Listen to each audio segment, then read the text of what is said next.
বৌমাদের উদ্দেশ্যে কিছু বাস্তব ও সতর্কবাণী। এই অন্যায় ও পাপ কাজগুলো তুমি কখনো করবে না।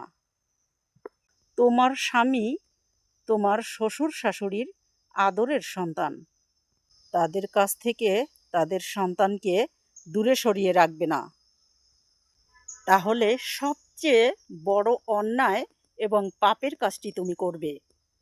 বৌমা, একটা কথা মনে রাখবে, শুধু স্বামীকে নিয়ে কখনো সুখে থাকা যায় না, কারণ তার মা বাবার সুখের মধ্যে নিহিত রয়েছে তোমার স্বামীর সুখ।